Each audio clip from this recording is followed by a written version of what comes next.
the UAE has a very unique positioning in being a global player. So I see lots of people coming from all over the world, Asia, Europe, US, different parts of the Middle East, Africa, coming to the UAE as an entry point to the MENA region. And we use that as an anchor in many of our deals. So it is sort of a global investment village. You know, when somebody has achieved something and they start something new, people feel that they're confident and they don't have the fear of that person failing, you know. That's right. They might fail, and lots of big players have failed, but the aspect of experience comes into play. So that's talking about like the startup and its direction, and the owner, a young person versus an experienced entrepreneur. Hello everyone. Welcome to your business and leadership podcast, Iota to Alpha. Today we have a very special guest, Amr Zain. He's managing partner at ACE, a boutique investment bank connecting investors and business owners around the globe. Over the past 20 years, Amr has advised deals across GCC, North Africa, Asia, Europe, spanning different sectors like healthcare, education, manufacturing, food and retail. I think all the sectors he has covered. He works at every stage of the business, right from early stage Iota Ventures to fully established alpha businesses. And he collaborates with people from different generations and different sectors, different cultural backgrounds. His people-to-people approach makes complex deals feel very simple while building meaningful connection on both sides of the table. So let's welcome Mr. Amr Zain. Thank you so much for coming to the podcast. Thank you, Neetu. It's a pleasure to be with you. Your show is great. I've seen great people and great vibes. And I know the investment banking field is a bit tricky. Yes, it is. So let's get comfortable, and happy to hear your questions and ideas. That's great. And I want to tell our audience that this is the first time I'm interviewing an investment banker, so I'm a bit nervous today. Let's get started with our very fundamental question. You know, when we talk about the merger and acquisition deals around the globe, it's around $3 to $4 trillion deals are happening, and which is quite huge. So I would like to ask very fundamental question, because some of my clients, those who are CEOs, they ask this, that how to start approaching a investment banker, what preparation we have to do, and how to find the investors and capital in the market. So my very fundamental question is that if you can walk us through the roles and responsibilities of investment banker, and how do they connect investors and company owners and business owners? It's a great question to start with, and it shows the complex nature of businesses. So how to approach an investment banker? You just call them. You just get them on a call, have coffee with them. Just like the conversation that we're having right now, you don't need to prepare much to meet an investment banker. We will take care of the journey. We will take care of everything. So what do we do? I mean, just like the chess table that we see in front of us, it's a good visualized example. We have two parties, investors and business owners. So a buyer and a seller. As an investment banker, we represent one of the parties. So we're either on the buy side or the sell side. We take the party on a journey, starting with preparing the information, preparing deal design, information flow. So information flow has a lot of technical aspects to it. And we onboard whether an unexperienced investor or an unexperienced business owner, we walk them through the technical process. The second part is the people flow, which is something that you're an expert in. People dynamics, people chemistry is a very complex and mysterious and adventurous world. We work with people dynamics among the partners of a family business. They could be older generation, younger generation, husband and wife, brother and sister. And we also have complex people relations and cross-border relations. Dealing with people, different cultural barriers, language barriers, context barriers, that is something that we manage. So we take one of the parties on a journey from one stage or one place to the next. We know the map, we have the compass, we have the navigation tools, and we are the pilots. We take them on a journey, and we know the weather, we know the challenges, and we take them to that destination. That's interesting. And I think you being an expert is always good to have a clear boundary that, okay, this is if I'm a CEO, I'll say, okay, this is what my knowledge is, and now you are expert in investment banking. So let you take care of the things from here on. I think that's a very good approach. Now, when we talk about different types of deals, usually people think that it's just getting the investor or the capital is the deal. But what I know is that there are a lot of other things like the minority stakes are there, joint ventures are there, carve outs are there, strategic alliances are there. In fact, when I was going through some studies, so I found that private equity alone has closed 7,000 deals globally last year. So that's very different thing, and most of them are not the traditional buyouts. So my question to you is that what are the different types of deals are there, and how do you help CEO to identify the structure of it, which best fits for them?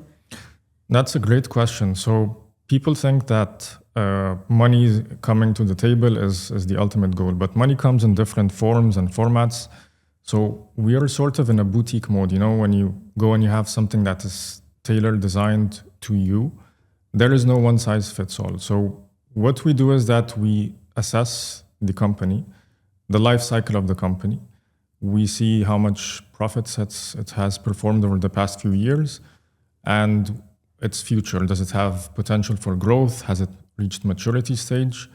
And we also assess the owners themselves. So we assess the company life cycle, and we also assess the owner's life cycle. They could be young people with ambitions and energy and stamina, wanting to go another 10 to 20 years.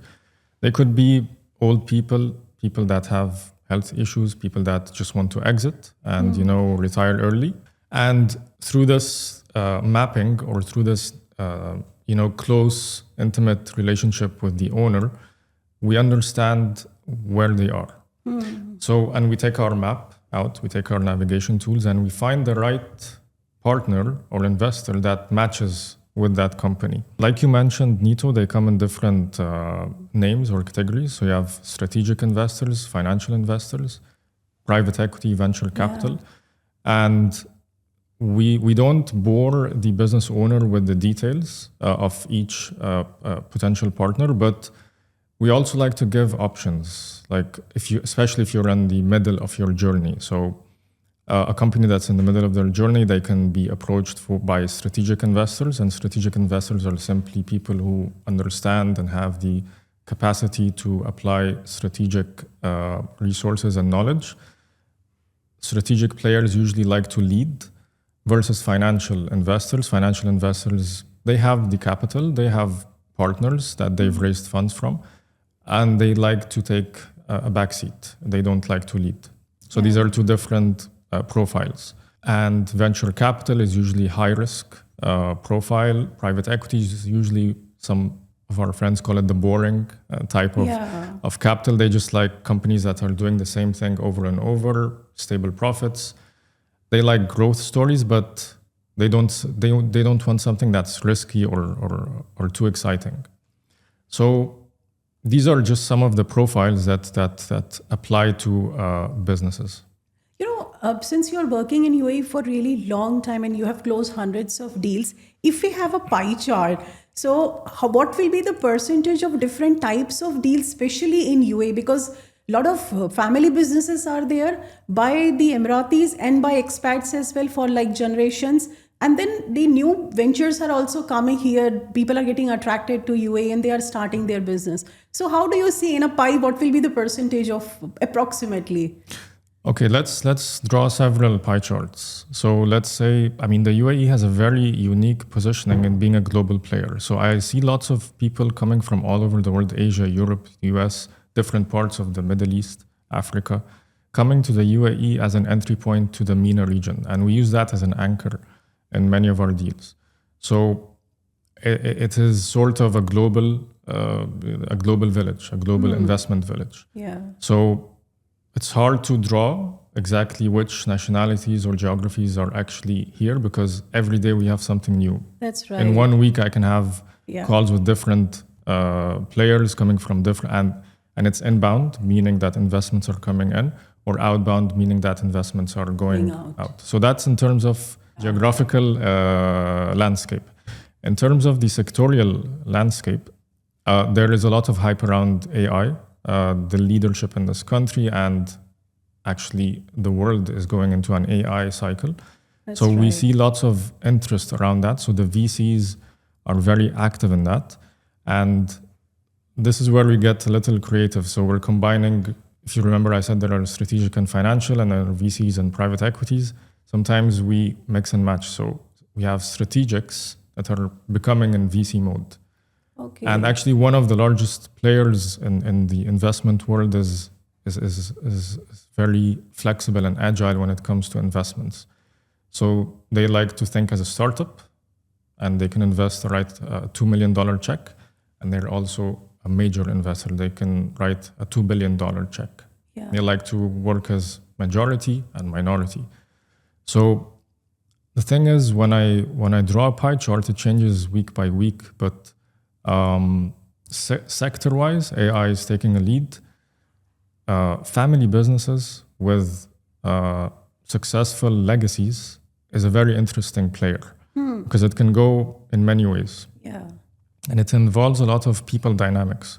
So let's look at an example of a family business, a third generation family business. Let's take the easy part out, the company. How the company has performed, its brand name, its legacy, its financials. That's the information part, and that's just easy to get out in a couple of emails or meetings. Here comes the people part. The third generation, did it inherit the business and just sitting and inherited wealth and they're not active? Or are they active players? Because strikingly, most second generation family businesses fail. Yeah. As you A lot of know. studies have shown that. Yes, so we're talking even about a third generation. Imagine that how that would That's right. reach. Why would it fail? Is it because the family is no longer? I mean, the third generation is no longer interested. Maybe the father or the mother that established the business has put their heart and energy into the business, but the younger generation didn't. They are not interested. They're not exactly not interested. You also have the sensitive issue of who runs the business. Is it a close family member or a professional manager that is not from the family? Is it the old traditional way of working or a modern high-risk entrepreneurial spirit? Yeah. So there are lots of dynamics when it comes to the people part. That's right. And investment banking is I believe it's all about people-to-people dynamics. A spreadsheet never closes a deal. I've worked with spreadsheets that haven't changed over a few months or a year during a deal, but the people dynamics have led to the success or failure That's of an wonderful. investment deal. And this is such an important point when we talk about numbers. And we forget that the human aspect is always there, and that has a majority influence on any of the deals. And it's so nice to hear that from you, that no matter it's a startup or it's a family business, the human aspect, the people aspect is always there. And my next question is related to that when we compare the startups, which are very fresh and they are into hurry to do things, ready to take high risk, and when it comes to the family business, generation old businesses are there, how do they differ? Because the family businesses, they contribute around 60% to the global GDP. And still they have their own set of challenges, like they want to follow the traditional method. While the startups, they want to take risk and they want to expedite things, experiment more, especially in the field of AI and tech. So when you go as an investment banker, how do you see the dynamics change between both of them? And what's your approach? Well, I'm glad you asked because these are two extremes in terms of company profiles, and each one has a different approach. So let's start with the easy one, the startup. There's only one direction, growth. Yeah. We cannot talk about an exit. We cannot talk about different, multiple options or different types of investors. The only direction is growth. And so that's related to the company. And the profiles of investors that will be suitable are high-risk profiles, because this is a company that has usually no track record, will have to prove itself in the next coming few years. They have to achieve traction and milestones. So they need a player that is of high risk profile, that is ready to take this adventurous journey. And that's the easy part. So that's And I a think there startup. the decision making is also very fast, because what I understand is that in family businesses they need to go through a lot of approvals. Everybody need to agree. Consensus is required. Absolutely. But startup very less number of decision makers and they move very fast. So I think your job also becomes much easier. Yes, definitely. I remember a family business that had like 400 partners, Oh, and it was a father with a severe illness, and the wife, and the son who was in university. So it was a whole package of partner. But that's right. when it comes to when it comes to decision making with startups, usually it's easier, but they have to pivot sometimes. They have to, they're under competition. They have to prove themselves. That's right. But the person is it's very important. Again, like you mentioned, Neetu, that the human aspect plays a key role. So the founder, are they young people who have never done it? Because it's a hype among teenagers to go and do their startup. It looks fun. It's nice to talk about, but they don't have the experience, and they have not gone through an entrepreneurial journey that taught them, the pains and the gains, and build their character. So is it a young person who doesn't have experience, or is it someone who's, let's say, 40, 50 years of experience, like Elon Musk, or somebody who has, when somebody has achieved something and they start something new, people feel that they're confident and they don't have the fear of that person failing, That's right. They might fail, and lots of big players have failed, but the aspect of experience comes into play. So that's talking about like the startup and its direction, and the owner, a young person versus an experienced entrepreneur. The family business has lots of directions. You have to hold lots of maps and lots of navigation tools.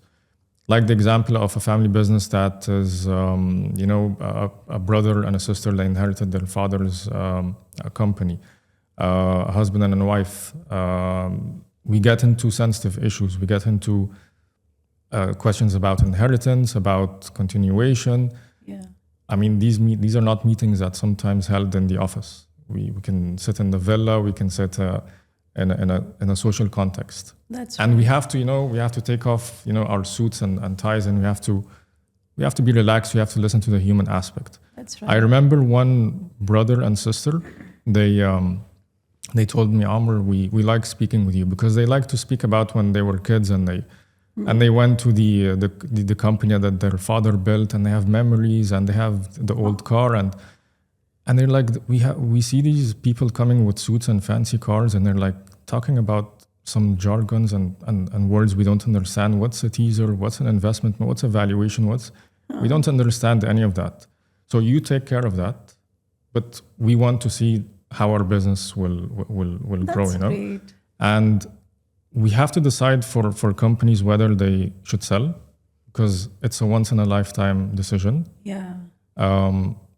Are you ready to sell your father's or mother's business and take a good amount of cash and retire?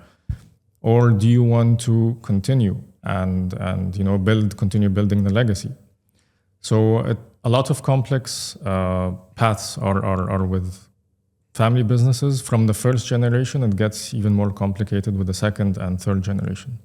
That's right. And how is the scenario when like wife and husband are there and they are from different nationality, different countries? So does it become more complex in that situation when they have like the stakeholders are from different country and different laws are applicable to them?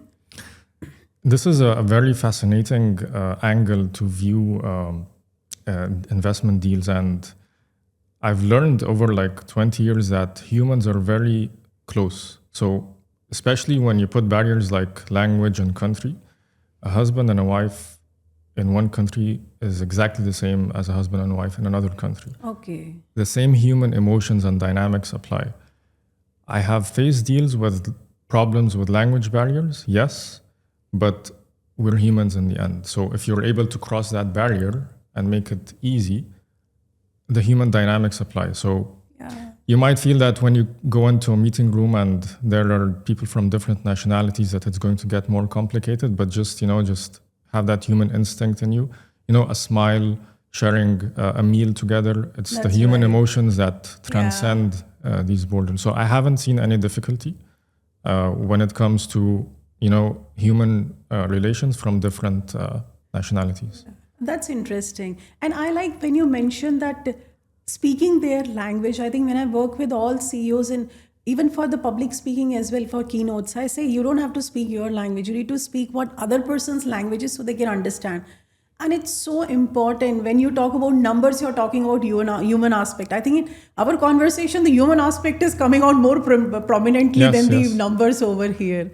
That's Yes, very absolutely. interesting. Because I mean, even with the advent of technology and information and AI coming on board, information is becoming more accessible. So we need to spend more time with human relations. That's right. And that is something that is, again, filled with mysteries and adventures. There is the good, there is the bad. So, and that is an adventure on its own. That's I mean, numbers don't lie. Excel sheet doesn't lie, but human beings, it goes in different directions. That's right. Like numbers don't tell us the story. They tell us the fact. But we human create stories from those facts. So that aspect is required. Absolutely, yes. That's wonderful.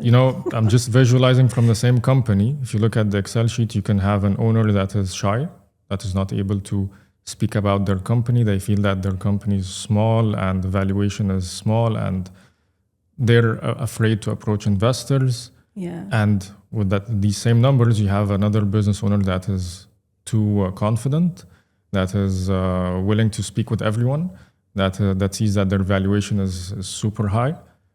It's just it goes back to human nature. That's right. And I like one thing you mentioned is it, do you believe in it? Because I tell this to everyone I meet. You cannot sell something if you don't believe in it. Because the person sitting in front of you can easily make out that you're faking it. Like if I say this glass of water is good and it's healthy, but if I don't believe in, you can make out that yes, she's lying. But if I believe in it, it'll be seen in everything I do. So yeah, yes, believing absolutely. in your business is so important here. That's absolutely. Right. And again, unraveling these human emotions, whether it's for the business owner or us as deal makers, it is a journey. And I continue to learn and I continue to be surprised by what happens. But if I don't believe in a company or in a deal, then it shows. First, right. I don't take it. I don't take the deal. And my network of investors are actually friends. So I send to them like, what do you think of this deal without mentioning the name, just to test the appetite. And I get feedback. They're like, okay, we like this deal, let's proceed. But they know that I have gone through several phases That's right. to be able to accept and be satisfied with this deal. There are parts that or deals that I do not like to work with. And the investment community considers us as like gatekeepers. So if you pass through this gate, we're happy to proceed because an investment deal can take a few months and it involves a lot of energy and discussion. So if this deal maker is going to make our life simple, then we're happy to consider it. That's right. And one of the studies I was going through, and it says that when human beings meet each other, we look for two things. One is the competency and other is the trust. But trust is more important. So it goes back to 7 million years when like first humans started walking on earth. And suppose I'm coming out of my cave and I see someone, and if their hands are hidden behind their back. So even if they are the most competent hunter in this area, but still my brain will think, am I safe with this person or not? So trust is the most important thing for human subconscious mind to build any relationship, whether it's a business or personal. So I want to ask from you that as an investment banker, you meet different kind of people, different kind of businesses you work with. What is the importance of trust in this and how do you build that trust from both the sides? You trusting your client and then you trusting the business owner. How do you do that and how important it is? Well, how important it is, it's either yes or no. We don't negotiate or we don't try to fix a problem that comes with trust. So if there is no trust, then there is no deal. We're not even going to take one step because it's about building relations. You also have a concept of the farming versus hunting that I've heard about. And like when you go back to the human nature and history, hunting is where you go and you do several attempts. But when you decide to build something and you build a foundation or build relations, you don't want to build it on something that is short term. You want a long-term perspective. So you can never build long-term without trust. Yeah. And I was just in Riyadh a couple of days ago and a very interesting comment was said to me. I was in Riyadh like 15 to 20 years ago, and I stopped going for some time, and now I'm back, and I'm meeting someone that I've never seen before. And now he was telling me about my profile, and I started talking, and then I told him I want to prove myself through this deal or that deal. He said, you don't need to prove yourself.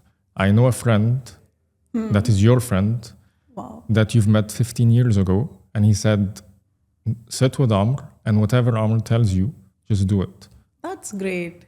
So wonderful. Talking about the farming versus hunting concept, if you put the right seeds and you give it time, 15, 20, 100 years, you just keep on reaping the fruit. Yeah. So, and if you don't have and in an investment deal or in any relation, Neetu, we go through several phases. So it starts with hello, and then let's grab coffee, and then you pay the bill, I pay the bill. There are some experiences that we go through.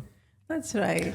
And with an investment deal, yes, we talk about human nature and human dynamics, but there are lots of sophisticated processes. So there are lots of professional advisors, legal, tax, technical, you name it, that come up at a certain point in time, and they review everything. So if you lie, or if you say something that is incorrect, or if you present false information, we're going to be able to detect that.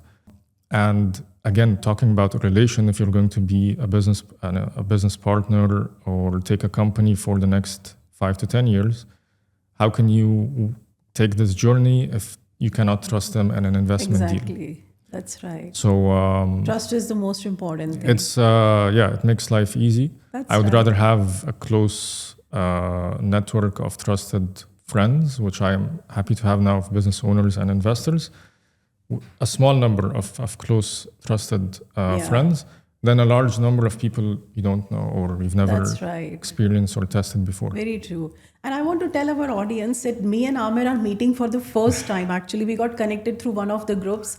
And then I saw one of his posts, and if you're not following him, please follow him on LinkedIn, because he writes incredible, very insightful content related to investment banking, businesses, family business, anything related to this area. He writes extremely relevant content, which ChatGPT and other AI tools, by the way, will not give. So please follow him.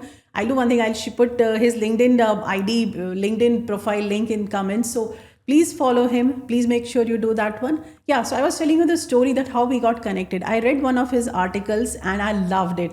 And then I approached him, and we had some 1 or 2 online meeting discussion. And then we decided to have this podcast.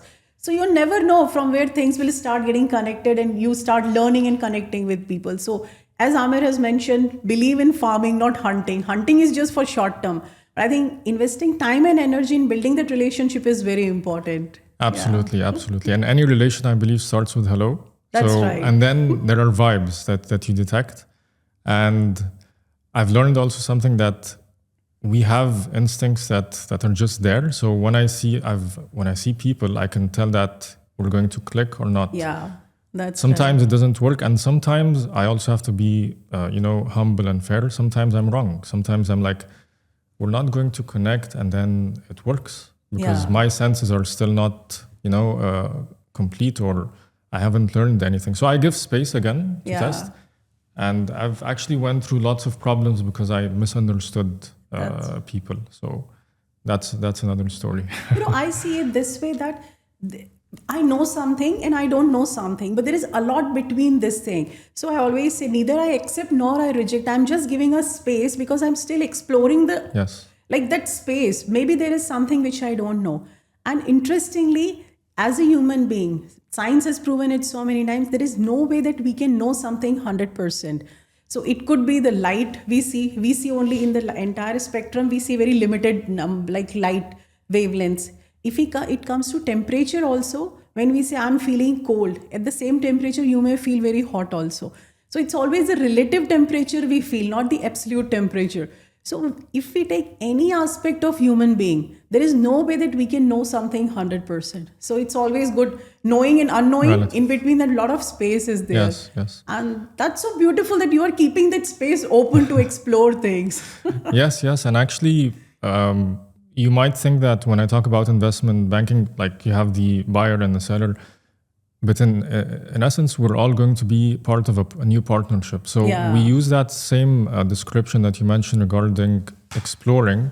So the business owner, again, tries to understand their new partner, the investor. The investment team, they could be very sophisticated professionals with lots of experience, but they also want to explore the new partner, the new world. So we're always keeping this communication open. I don't like deals that are set in stone. I don't like working with financial instruments that are very that you can buy off the stock market, or I worked in public markets. It's very structured, but I like private deals more. Private deals involve human relations more, exploration more, and but it also gets dangerous because humans know how to lie. That's right. They know how to trick your senses. Yeah. So we have to be careful. Again, so it's a double-edged sword, I guess, but it's part of the adventure. Yeah. I want to ask one difficult question. Have you ever rejected any client? And if yes, what was the reason? It's a bit tricky question. Actually, it was difficult when I started working because I'm a very pure and shy and cooperative person. I don't like rejections. And when you look at the numbers, when we sit on a deal table, people always walk as winners. So I bring in $100 million and I take $2 or $3 million, but the other person takes 97, so they're a winner. So why not? Why doesn't everybody just join the deal? But I had to learn to reject because the client doesn't want to, or the owner or the investor, they do not want to walk with you on the journey. It's not my journey. I'm just helping you. I'm your pilot, but you do not want to commit to that journey. You can be either doing it for fun, you just have extra time and you just want to play around. You don't want to, it could be a third generation business that, they didn't invest time, they didn't put energy. So to them, it's just a game. They're just playing around with their father's legacy company or mother's legacy company. So there is lack of commitment. So I've learned to reject the lack of commitment.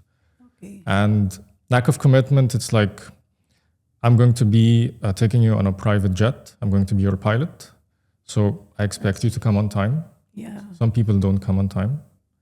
I expect you to pay for the trip because I'll take you to a bigger place. Some people don't want to pay. Yeah. They're like, just go, get me $100 million. And when you're done, I'm going to give you your fees. And I've learned that putting an upfront and commitment fee is actually useful. And it differentiates between clients or business owners that engage investment bankers seriously, or just throw their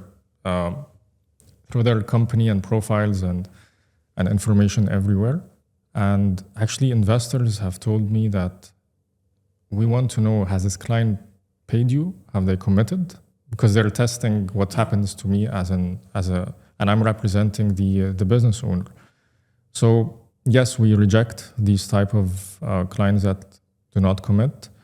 And sometimes they pay upfront fees, they come sometimes, but they don't continue the journey. They're like, you're on the plane and they want to... They jump. They want to jump.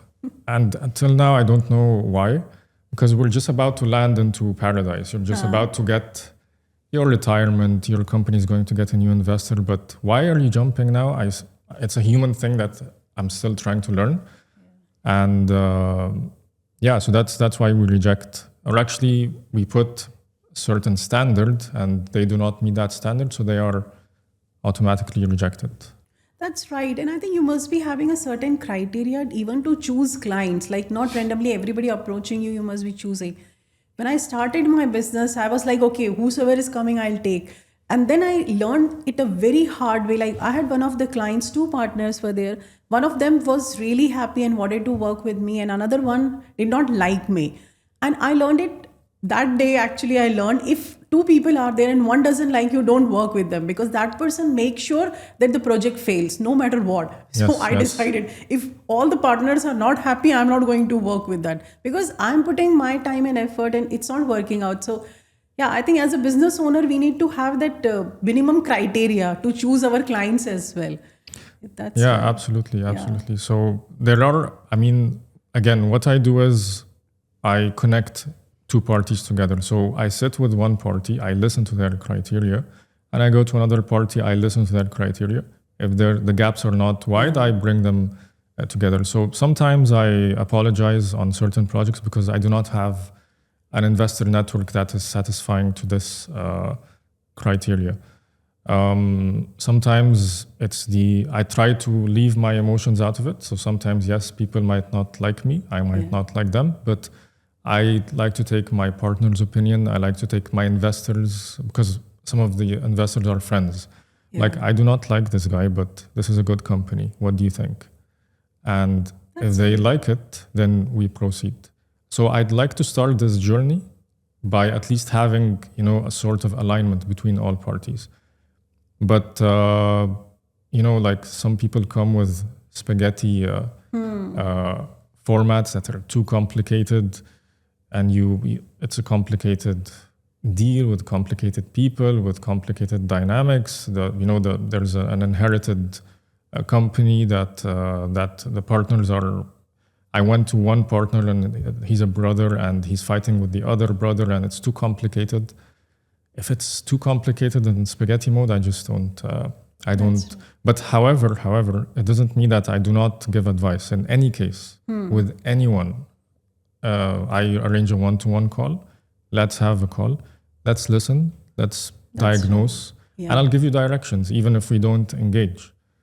Try to fix this and either engage me as your advisor or engage another advisor. Some people are too, they want to get into a deal quickly. I tell them, no need to go now. Just prepare, get your things in place. And then in a couple of years, when you are ready. When you're ready, because it's a once in a lifetime deal.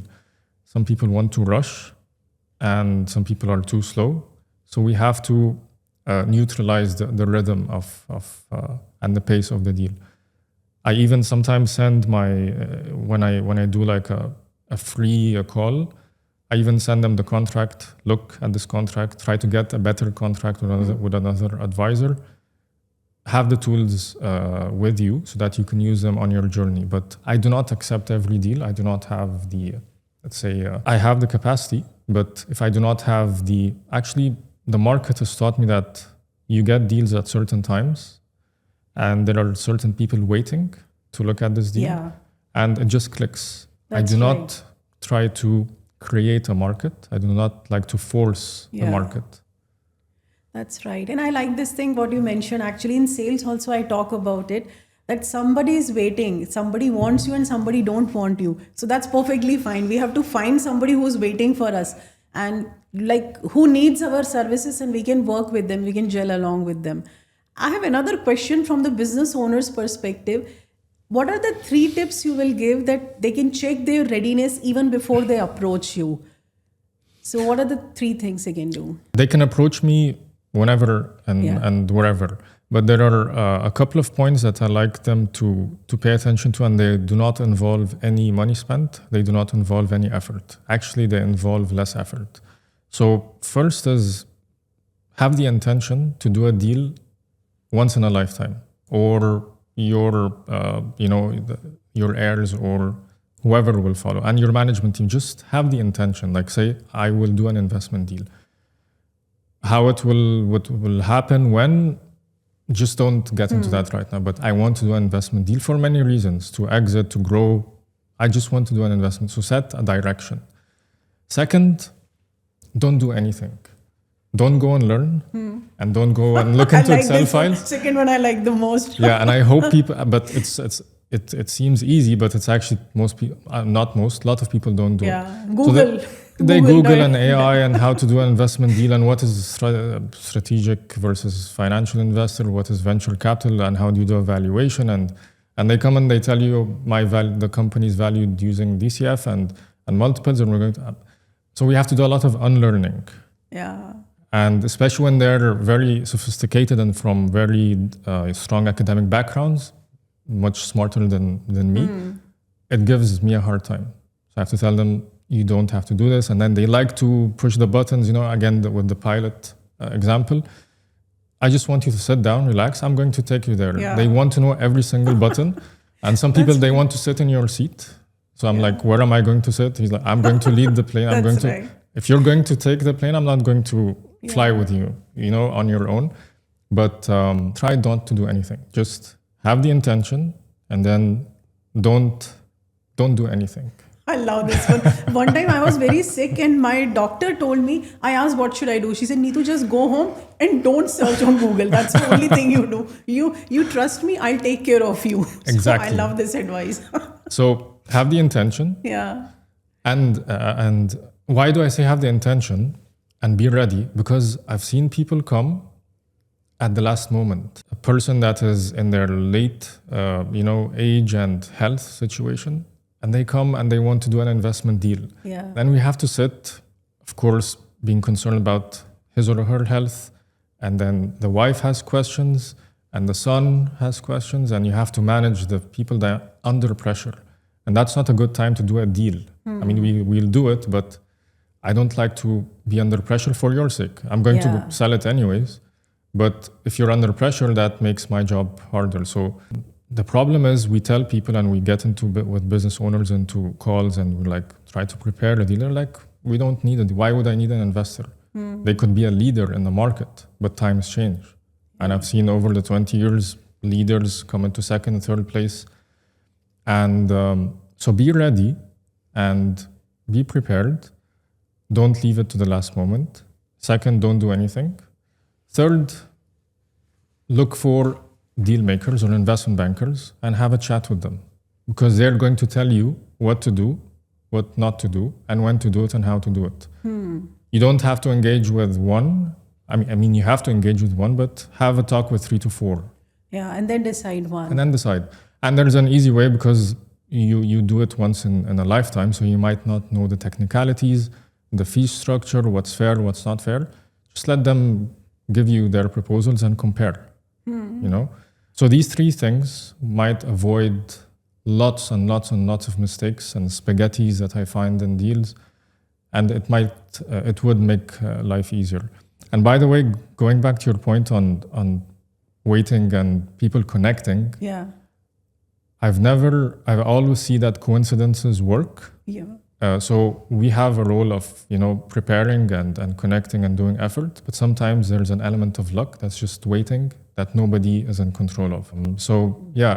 There's a mysterious or invisible hand that's out there controlling markets and people, and you just have to know that someone is waiting for you. Yeah, that's right. We always see people, we send to people messages over LinkedIn and lots of people don't respond. But those who respond, they are waiting for that message. So that they respond is like, yes, I want an investment banker. I want to engage on a deal. So yes, we will connect eventually. We just have to have the intention and then look for nice friends and partners. That's right. That's very important actually. And I think this applies to our life as well all the time, that it's okay. I always tell all my clients that 25% of people, they are going to hate you no matter what you do. 25%, you just don't exist for them in this world. Exactly. Like even if you are in the same room, you don't exist in their life.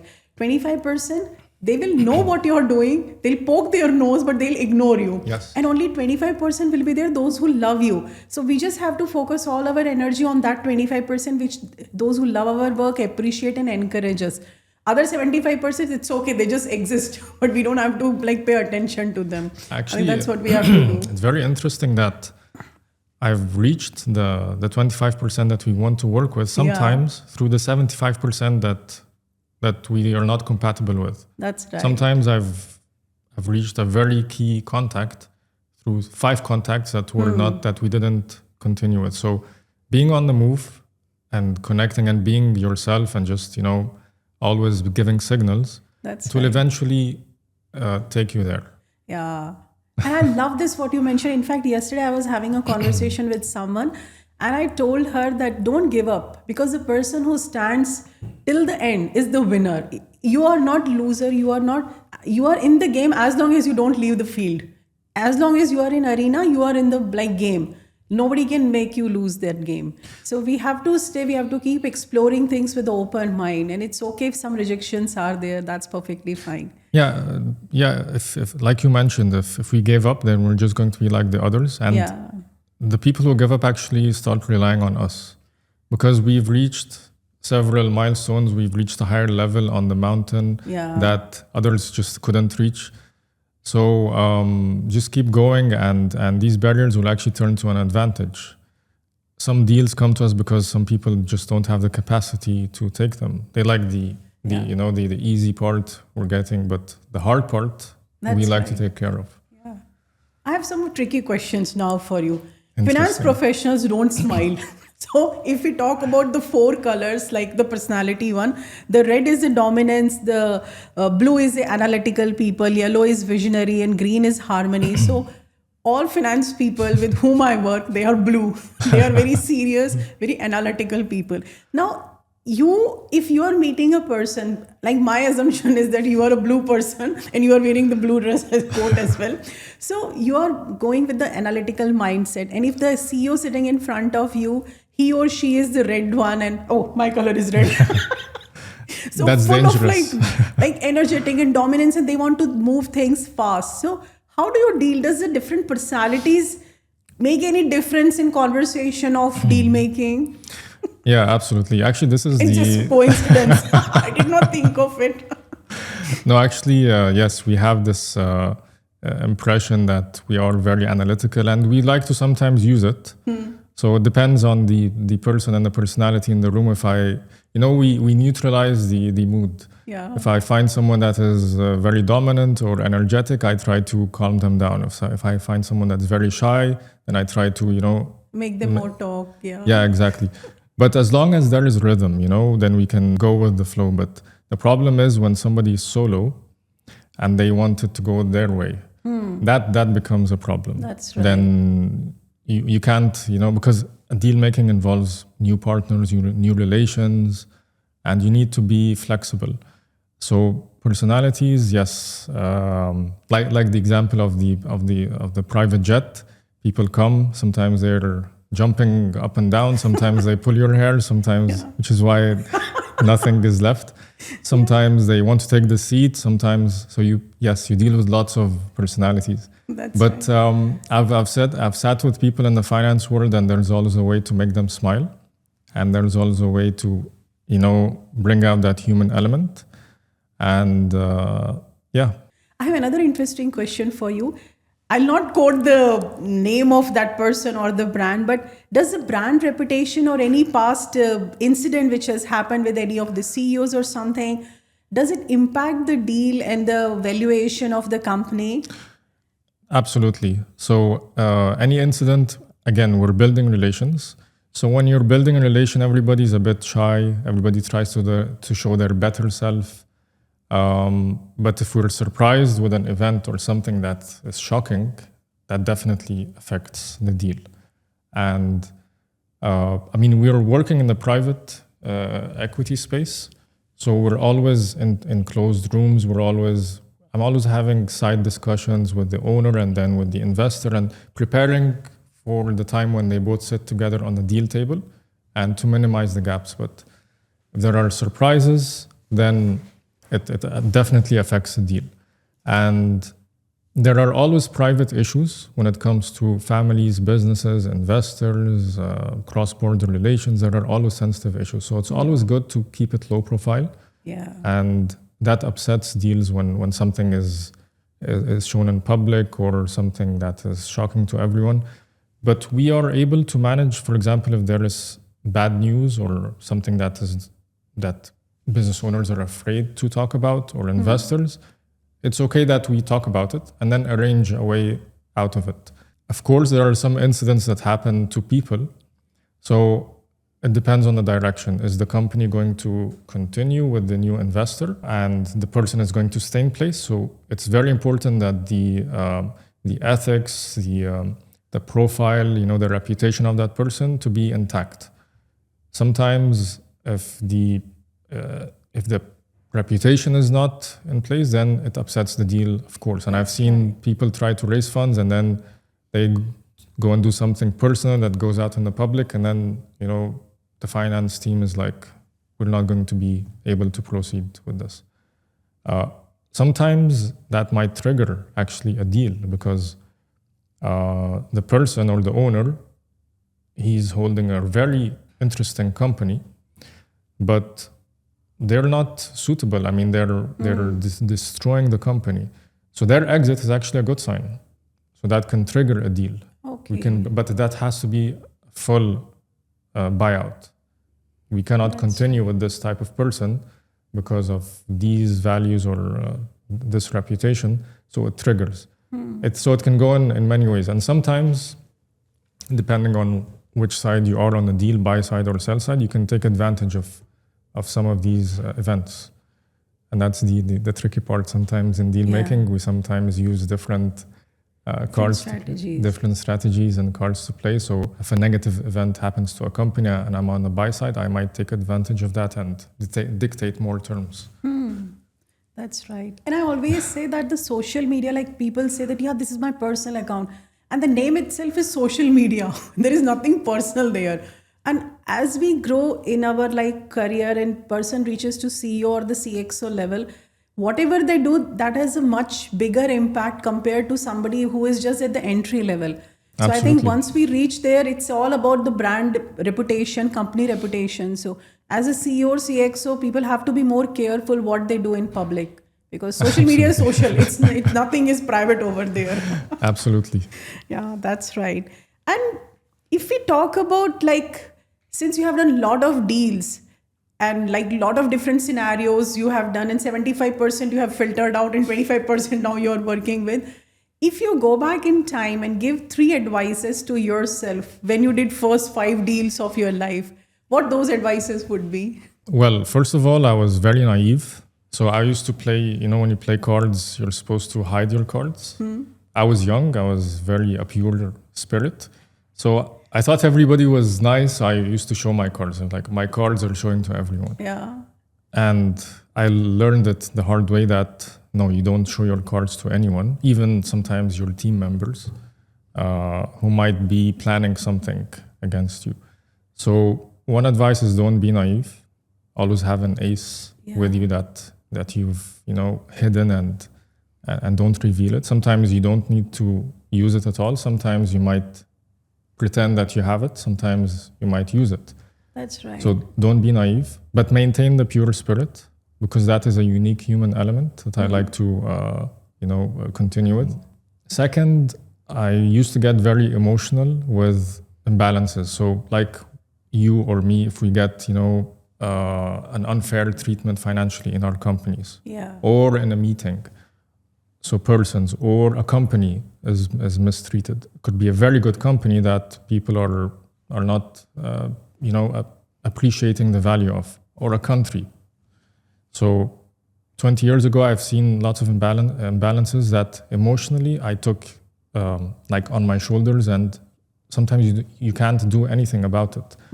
But I think Neetu, you would agree with this, that over our journeys, we tend to see cycles, self-correct, people, markets, companies, and some countries that you wouldn't imagine would change have changed. Companies and people. So I would be a bit, soft on the little Amr that was 20 years ago. Don't take lots of emotions on your shoulder. Things will self-correct because it took the burden of, time with my family, time with myself. I used to be a lot stressed a lot, which is why now when I see times of stress, that's why people always like to come to me, because I have this chilled and calm approach. I know things will balance. I know it doesn't look nice, but it will balance. So that's the second thing. I think you I relate like to this this. one actually. That makes sense now. And the third thing is, which I started to self-correct in the last couple of years, do not lose good people around you. Stay connected with them, because I met good people and not so good people, and I couldn't differentiate. I couldn't see the value. But good people who have taught me, who are good friends, just maintain good relations. Again, back to your farming versus hunting concept. There are some good seeds just lying under you or close to you that are growing, and there are lots of fruits to reap. And just give a call to someone, from school, from your family, and appreciate this nice people to people, genuine people to people connections around you. So yeah, over this 20 years, I've learned a lot. That's right. I wouldn't change what happened because it taught me a lot and it made me appreciate this. But again, to younger generations or to future deal makers, I believe that that's very important. Again, it's away from numbers. Yeah. Because numbers, you can learn it in 6 months or 1 year. That's right. The human element is It's the most important thing. Absolutely. And my perception towards investment banking, this conversation has completely changed. I used to think it's all about numbers and complex conversation and all those things. But now predominantly the human aspect is coming up. And I like all the 3 advices which you have given, like don't show all your cards and don't let your emotions overpower you and don't lose good people which are around you. And I think that's a good way of farming a relationship rather than hunting. That's wonderful. And you mentioned about the AI, because the numbers can be learned and they can be done. So what is the role of AI in that, in investment banking and deals? Because now it's everywhere. So what's Absolutely. Actually, AI is already here. So if you recall, I talked about an investment banker's role with regards to information flow. So we pass information between parties, and people flow. Yeah. We manage people dynamics. So AI is taking a lot off our back in terms of information flow. It's giving us more time for people flow. Right now, I am spending more time connecting with people like your good self, with investors, business owners. I'm letting AI do a lot of the information preparation with regards to the data room and all the technical stuff. I believe that, and I've seen this new trend. I've listened to a gentleman who's an investment banker in Singapore. He's also a father. And he said that I might not take my kids to university. And he's in Singapore, and in Singapore it's very competitive, as you know. And he's like, just let them spend time with AI. We will spend more time on this human connection. That's right. Yeah. We're not going to be spending time on academics and education. Even people that have reached a later age or a mature stage in their experience, they have to start learning again. It's not about getting that degree and then standing there. And I've also heard a lady that is a leader in Presight, the UAE AI giant. And it was in the late Dubai fintech summit, and she was on a plane to the US to meet her son. And she's like, I do not know which degree to tell my son to go to or enroll in. I just told him to partner with AI. And I'm telling my daughters this, and I believe that in the future you have the human connection, human experience, and you have AI. Anything in between will be replaced. And just a couple of weeks ago, I actually witnessed something that I've never seen in my life. I worked with a 17-year-old girl who used to finish her school. She's in India. And we worked on a cross-border, mentorship program. She was, empowered by great mentors and coaches. I believe coaches and mentors will have a great role in the future. We had 4 meetings. Each meeting lasted for 30 minutes. And after these 4 weeks, and this was after her going back from school, her partnering with AI, my industry experience, and mentors made her release a report, which we published on our website, on the insurtech sector. And she did a 20-minute presentation nonstop. I told her I can see a future deal maker, entrepreneur, or investor. And this is a 17-year-old girl. I mean, in our age, it took us, I took classes how to present in university, and then I spent a couple of years, and there are teams, research teams that are 3-4 people trying to do that same level of report. So that's great. Young people, human experience, and AI. I see it might bring bad news for lots of people, but we have to move. It's already here. It's not going to come. It's already happening right now. That's right. And I like what you mentioned is that AI is there, human is there, in between everything will be replaced. So rather than getting scared of it, it's a tool actually. We can use it the way we want to use it. Yes. Yeah. And we'll spend more time doing more human things, because humans have now asked to do things that are just take this from here to here, copy this, prepare this, just art, psychology, mentorship, people skills is going to be, I think, the future. Yeah, that's right. All the human skills, I think, will be required more. Yes. Actually, I tried to do a certain experiment with my 15-year-old daughter and 13-year-old daughter. And we have a journey series that I've written, and I like to give guides, but it's written down. I had a problem in translating it to Arabic and releasing an audio series.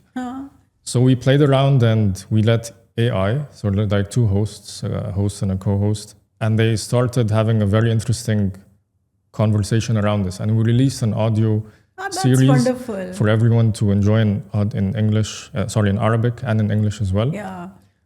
And it takes that written element and brings it close to people. I think it's a notebook. Google's notebook it is yes, there. Yes, yes. It's quite amazing. Interesting. It made me laugh.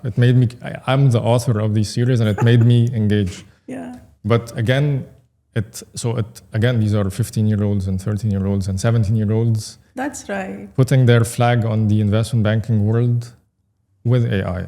Yeah. But that allowed me to give space to have this human connection. That's right. I believe that the chemistry between Neetu and Amr is something that is always going to be, in the AI series, it was trained to talk about human relations. So if you hear it, it's always talking about this human chemistry. Right. Yeah. And less about numbers and more about, so we'll train AI to help us be more human and serve our human connections. Exactly. And I think these young people, they are pushing us. Now we cannot sit still and do nothing, because they are growing up so fast and they are learning things that if we have to stay in the market, we also have to learn at the same pace. If not faster, at least at the same pace we have to learn. No, absolutely. Wow. I love this conversation. My last question, and before that I'll tell you, my dad was a banker. He was in a State Bank of India, and he wanted me and my sister, my brother, to go in bank, but we hated it actually. So I want to ask you this question. What is opinion of your daughters? Are they interested into investment banking, or they want to do something else? Well, out of curiosity, I'm asking this. I'll leave it to them, because as you know, kids, like you and your father, sometimes you want to take another path, so no pressure there. But I believe that any industry that enriches your people connections is very important. Yeah. So yes, I'd like them to get into we talk about what happens. Sometimes I get their advice. Sometimes we work on financial models together. But it is a gateway to the future, whatever the future holds. So the number of connections that are around me, investors and business owners, I can't count them, but I'm always learning something from them. That's Sometimes we go into a restaurant, I'm like, yeah, I know the owner of that restaurant. I have done the deal. And I like this. Yes, and you go to a hotel, I know what a hotel business model is. I go to a school, I know what the financials are like, and so it gives you like lots of inside intelligence and information on what happens, but most importantly, it opens up connections. Yeah. And connections and people is everything. That's right. So it's a gateway. I even invite young interns anywhere to come and exercise some of investment banking skills. And LinkedIn is a very professional network. I invite them to go, not just on Instagram and all the other social media, but position yourself in a place where you can connect with people. Because I might be wrong, but whatever you learn in school, an AI could probably replace. Yeah. So have a human signature that nobody can repeat. Exactly. And this reminds me of a very funny incident. Actually, my dad, He knew multiplication table till 20. I couldn't learn after 12. And my dad, he used to say, you have to learn. I said, I can outsource it to calculator and other. Why should I waste my brain for that? Now AI is like gone to the next level altogether. That's wonderful. Absolutely. I Yes. love this conversation, and I think I'm 100% sure our audience will also love this one. Absolutely. Would you like to give one message to our business owners and like anything which they can use? The message is, connect with people, connect with people like yourself, like myself. Try to find good people around you. They're going to be worth more than anything. Numbers and data, we can take care of that. Spend your life connecting with people that will enrich your personal and business experience. That's right. I love this one. And I'm sure you would have also loved this conversation. Thank you so much, Amr. It was really wonderful conversation. It was a pleasure, Neetu. And I love the vibes. I'm not going to forget this conversation and our laughs and our curiosity. Yeah. And like to continue this journey again with you. Sometime. Definitely. Please follow him on LinkedIn. Again, I'm saying because he writes very relevant and very insightful content. And subscribe to IOTA to Alpha because this is your channel. This is your playbook for learning, mastering your business and leadership. Thank you so much.